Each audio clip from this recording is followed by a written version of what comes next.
हरि ओम। पंचदशः सर्गः। सुमंत्र का राजा की आज्ञा से श्री राम को बुलाने के लिए उनके महल में जाना। ते तु तां रजनीमुष्य ब्राह्मणा वेदपारगा उपतस्थुरुपत्स्थानं सह राजपुरोहिताः। वे वेदों के पारंगत ब्राह्मण तथा राजपुरोहित वह रात बिताकर प्रातःकाल राजा की प्रेरणा के अनुसार राजद्वार पर उपस्थित हुए थे। अमात्या बलमुख्याश्च मुख्या ये निगमस्य च राघवस्याभिषेकार्थे प्रीयमाणाः सुसंगताः। मंत्री, सेना के मुख्य अधिकारी और बड़े बड़े सेठ साहूकार श्री रामचंद्र जी के अभिषेक के लिए बड़ी प्रसन्नता के साथ वहां एकत्र हुए थे। उदुते विमले सूर्ये पुष्ये चाभ्य कते हनि लग्ने कर्कटक के प्राप्ते जन्म रामस्य च स्थिते अभिषेकाय रामस्य द्विजेन्द्रैरूपकल्पितं काञ्चनाजलकुम्भाश्च भद्रपीठं स्वलङ्कृतं रथश्च सम्यगास्तीर्णो भास्वता व्याघ्रचर्मणा गंगायमुनयोः पुण्यासंगमादाहृतं जलम। निर्मल सूर्योदय होने पर दिन में जब पुष्य नक्षत्र का योग आया तथा श्री राम के जन्म का कर्क लग्न उपस्थित हुआ, उस समय श्रेष्ठ ब्राह्मणों ने श्री राम के अभिषेक के लिए सारी सामग्री एकत्रित करके उसे जांच कर रख दिया। जल से भरे हुए सोने के कलश, भली भांति सजाया हुआ भद्रपीठ, चमकीले व्याघ्र चर्म से अच्छी तरह आवृत रथ, गंगा यमुना के पवित्र संगम से लाया हुआ जल, ये सब वस्तुएं एकत्र कर ली गई थीं। याश्चान्याः सरित पुण्या हृदा कूपासरांसि च प्राग्वहाश्चोर्ध्ववाहाश्च तिर्यग्वाहाश्च क्षीरिणः ताभ्यश्चैवाहृतं तोयं समुद्रेभ्यश्च सर्वशः क्षौद्रं दधि कृतल्लाजादर्भा सुमनसः पयः अष्टौ च कन्या रुचिरा मत्तश्च वरवारणः सजलाः क्षीरिभिश्चन्ना घटाः काञ्चन राजता पद्योत्पलयुता भांति पूर्णाः परम वारिणाम। इनके सिवा जो अन्य नदियाँ, पवित्र जलाशय, कूप और सरोवर हैं और जो पूर्व की ओर बहने वाली गोदावरी और कावेरी आदि नदियाँ हैं, ऊपर की ओर प्रवाह वाले जो ब्रह्मावर्त आदि सरोवर हैं तथा दक्षिण और उत्तर की ओर बहने वाली जो गंडकी एवं सोनभद्र आदि नदियाँ हैं, जिनमें दूध के समान निर्मल जल भरा रहता है, उन सब से और समस्त समुद्रों से भी लाया हुआ जल वहाँ संग्रह करके रख दिया गया था। इनके अतिरिक्त दूध, दही, घी, मधु, लावा, कुश, फूल, 8 सुंदर कन्याएं, मदमत्त गजराज और दूध वाले वृक्षों के पल्लवों से ढके हुए सोने चांदी के जलपूर्ण कलश भी वहाँ विराजमान थे, जो उत्तम जल से भरे होने के साथ ही पद्म और उत्पलों से संयुक्त होने के कारण बड़ी शोभा पा रहे थे। चंद्रांशु पिकच प्रख्यं पाण्डुरं रत्नभूषितं सज्जं तिष्ठति रामस्य वालव्यजन्मोत्तमम्। श्री राम के लिए चंद्रमा की किरणों के समान विकसित कांति से युक्त श्वेत पीतवर्ण का रत्न जटित उत्तम चवर सुसज्जित रूप से रखा हुआ था। चंद्रमंडल संकाश मातपत्रं च पाण्डुरं सज्जं द्युतिकरं श्रीमद्भिषेक पुरस्सरम। चंद्रमंडल के समान सुसज्जित श्वेत छत्र भी अभिषेक सामग्री के साथ शोभा पा रहा था, जो परम सुंदर और प्रकाश फैलाने वाला था। पाण्डुरश्च वृषसच्च पाण्डुराश्वश्च संस्थिता। सुसज्जित श्वेत वृषभ और श्वेत अश्व भी खड़े थे। वादित्राणि च सर्वाणि वदिनश्च वन्दिनश्च तथा परेक्ष्वाकुणां यथा राज्ये सम्भ्रियेताभिषेचनं तथा जातीयमादाय राजपुत्राभिषेचनं ते राजवचनात् सत्र समवेता महीपतिम। सब प्रकार के बाजे मौजूद थे। स्तुति पाठ करने वाले वंदी तथा अन्य मागध आदि भी उपस्थित थे। इक्ष्वाकुवंशी राजाओं के राज्य में जैसी अभिषेक सामग्री का संग्रह होना चाहिए, राजकुमार के अभिषेक की वैसी ही सामग्री साथ लेकर वे सब लोग महाराज दशरथ की आज्ञा के अनुसार वहां उनके दर्शन के लिए एकत्र हुए थे। अपश्यन्तो ब्रुवन् को नु राज्ञो न प्रतिवेदयेत् न पश्यामश्च राजान मुदितश्च दिवाकर यौवराज्याभिषेकश्च सज्जो रामस्य धीमतः। राजा को द्वार पर न देखकर वे कहने लगे, कौन महाराज के पास जाकर हमारे आगमन की सूचना देगा? हम महाराज को यहाँ नहीं देखते हैं। सूर्योदय हो गया है और बुद्धिमान श्री राम के यौव राज्य या राज्याभिषेक की सारी सामग्री जुट गई है। इति तेषु ब्रुवाणेषु सर्वास्ताश्च महीपतीन् अब्रवीतानिदं वाक्यं सुमंत्रो राजसत्कृतः। वे सब लोग जब इस प्रकार की बातें कर रहे थे, उसी समय राजा द्वारा सम्मानित सुमंत्र ने वहां खड़े हुए उन समस्त भूपतियों से ये बात कही। रामं राज्ञो नियोगेन त्वरया प्रस्थितोऽहं पूज्या राज्ञो भवन्तश्च रामस्य तु विशेषतः अयं पृच्छामि वचनात् सुखमायुष्मः मतामहम। मैं महाराज की आज्ञा से श्री राम को बुलाने के लिए तुरंत जा रहा हूँ। आप सब लोग महाराज के और विशेषतः श्री रामचंद्र जी के पूजनीय हैं। मैं उन्हीं की ओर से आप समस्त चिरंजीवी पुरुषों के कुशल समाचार पूछ रहा हूँ। आप लोग सुख से हैं ना? राज्ञ सम्प्रति बुद्धस्य चानागमन कारणम इत्युक्त्वान्तपुरद्वारमाजगाम पुराणवित्। ऐसा कहकर और जगे हुए होने पर भी श्री महाराज के बाहर न आने के कारण बताकर पुरातन वृत्तांतों को जानने वाले सुमंत्र पुनः अंतपुर के द्वार पर लौट आए। सदा सक्तं च तद्वेश्म सुमंत्र प्रविवेशः तुष्टावास्य तदा वंशं प्रविश्य स विषाम पतेः। वह राजभवन सुमंत्र के लिए सदा खुला रहता था। उन्होंने भीतर प्रवेश किया और प्रवेश करके महाराज के वंश की स्तुति की। शयनीयं नरेन्द्रस्य तदा साध्य व्यतिष्ठत सोत्यासाद्य तु तद्वेश्म तिरस्करणीमन्तरा आशीर्भिर्गुणयुक्ताभिर्भितुष्टाव राघवम्। तदनंतर वे राजा के शयनगृह के पास जाकर खड़े हो गए। उस घर के अत्यंत निकट पहुंचकर जहां बीच में केवल चिक का अंतर रह गया था, खड़े होकर वे गुण वर्णन पूर्वक आशीर्वाद सूचक वचनों द्वारा रघुकुल नरेश की स्तुति करने लगे। सोम सूर्यौ च काकुत्स शिव वैष्णवनापपि वरुणश्च नीन्द्रश्च वज्रयं प्रदिशन्तु ते। ककुत्स नंदन चंद्रमा सूर्य शिव कुबेर वरुण अग्नि और इंद्र आपको विजय प्रदान करें। कदा भगवती रात्रिरः शिवमुपस्थितं बुद्ध्यस्वराज शार्दूल गुरु कार्यमनंतरम। भगवती रात्रि विदा हो गई, अब कल्याण स्वरूप दिन उपस्थित हुआ है। राज सिंह निद्रा त्याग कर जग जाइए और अब जो कार्य प्राप्त है उसे कीजिए। ब्राह्मणा बल मुख्याश्च नैगमाश्च गतास्तिवः दर्शनं तेज भिक्काक्षन्ते प्रतिबुद्ध्यस्व राघव। ब्राह्मण सेना के मुख्य अधिकारी और बड़े बड़े सेठ साहूकार यहाँ आ गए हैं। वे सब लोग आपका दर्शन चाहते हैं। रघुनंदन जागिए। स्तुवन्तं तं सत्तदा सूतं सुमन्त्रं मन्त्रकोविदं प्रतिबुद्ध्य ततो राजा इदं वचनमब्रवीत्। मंत्रणा करने में कुशल सूत सुमंत्र जब इस प्रकार स्तुति करने लगे, तब राजा ने जाकर उनकी यह बात कही। राम मानय सूतेति यदस्य विहितो मया किमिदं कारणं येन ममाज्ञा प्रतिवायते न चैव संप्रसुप्तो मान ये हाशु राघवम। सूत श्री राम को बुला लाओ। वह जो मैंने तुमसे कहा था उसका पालन क्यों नहीं हुआ? ऐसा कौन सा कारण है जिससे मेरी आज्ञा का उल्लंघन किया जा रहा है? मैं सोया नहीं हूँ, तो तुम श्री राम को शीघ्र यहाँ बुला लाओ। इति राजा दशरथ सूतं तंत्रावशात् पुनः स राजवचनं श्रुत्वा शिरसा प्रतिपूज्यतं निर्जगां नृपावासा मन्यमान प्रियं महत् प्रपन्नो राजमार्गं च पताका ध्वज शोभितम्। इस प्रकार राजा दशरथ ने जब सूत को फिर उपदेश दिया, तब वे राजा की वह आज्ञा सुनकर सिर झुकाकर उसका सम्मान करते हुए राजभवन से बाहर निकल गए। वे मन ही मन अपना महान प्रिय हुआ मानने लगे। राजभवन से बाहर निकलकर सुमंत्र ध्वजा पताकाओं से सुशोभित राजमार्ग पर आ गए।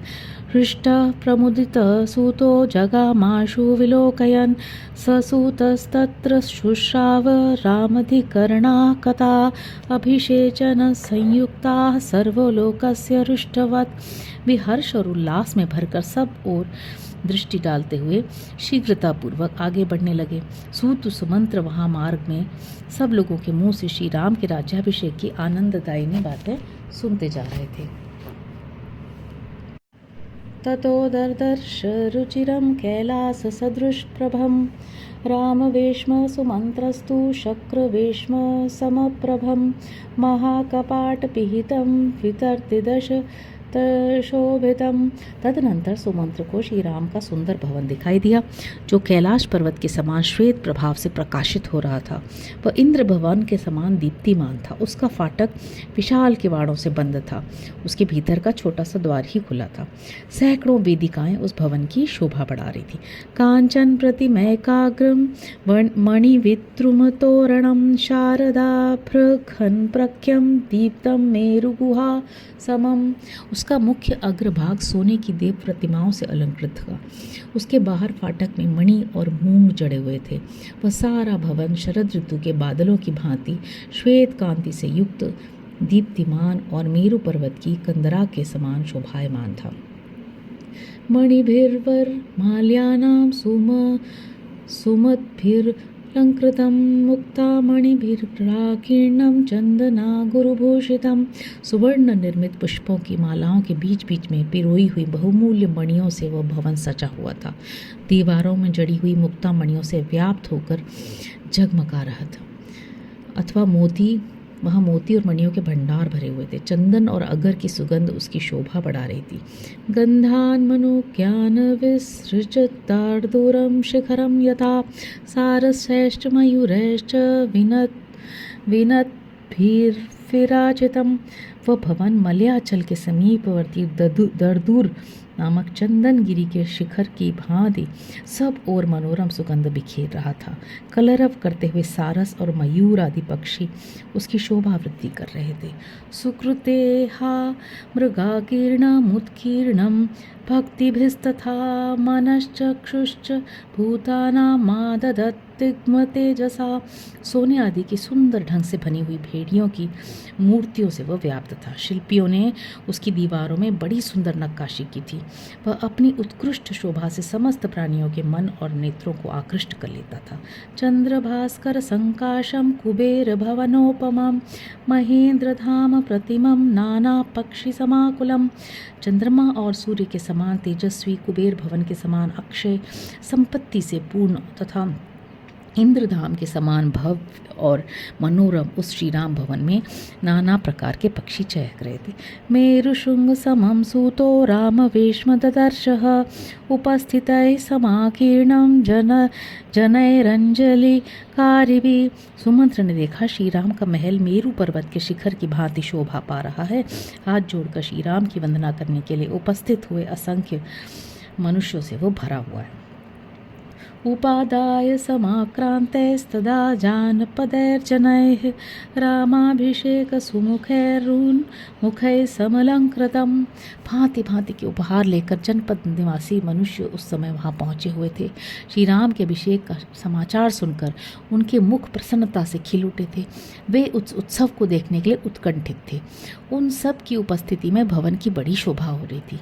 महामेघ समप्रख्य मुद्रगम सुविराजितम नाना रत्न समाकीर्णम कुब्जकैरपि चावृतम। वह विशाल राजभवन महान मेघखंड के समान ऊंचा और सुंदर शोभा से संपन्न था, और उसकी दीवारों में नाना प्रकार के रत्न जड़े गए थे और कुबड़े सेवकों से वह भरा हुआ था। सवाजियुक्तेन रथेन सारथी समाकुलं राजकुलं विराजयन् वरुथिना राजगृहाभिपातिना पुरस्य सर्वस्य मनांसि हर्षयन्।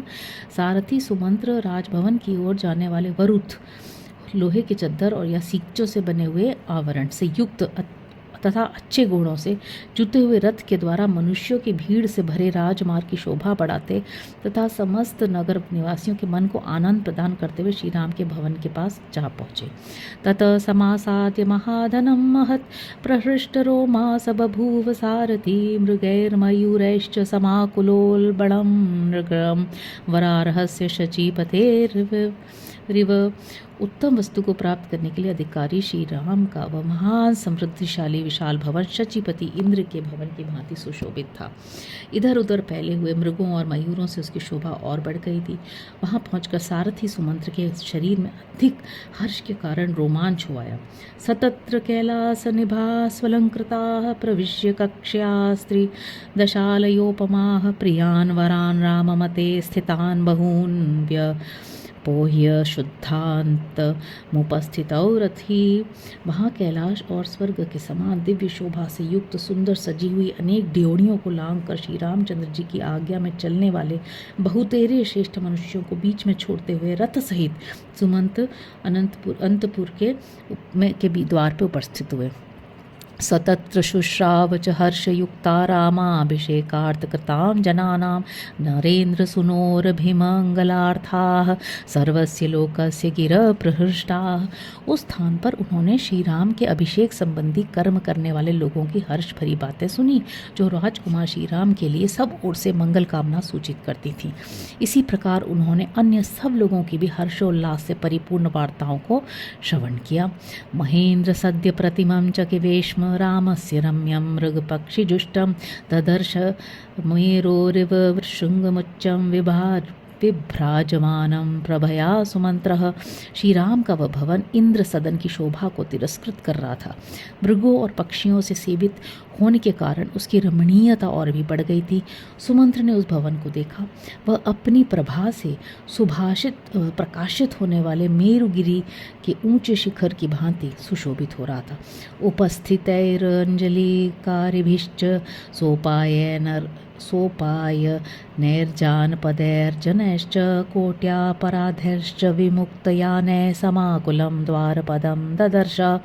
उस भवन के द्वार पर पहुंचकर सुमंत्र ने देखा, श्री राम की वंदना के लिए हाथ जोड़े उपस्थित हुए जनपदवासी मनुष्य अपनी सवारियों से उतरकर हाथों में भांति भांति के उपहार लिए करोड़ों और परार्धों की संख्या में खड़े थे, जिससे वहां बड़ी भारी भीड़ लग गई थी।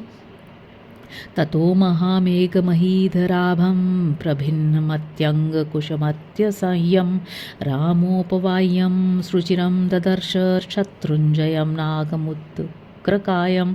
तदनंतर उन्होंने श्री राम की सवारी में आने वाले सुंदर शत्रुंजय नामक विशालकाय गजराज को देखा, जो महान मेघ से युक्त पर्वत के समान प्रतीत होता था।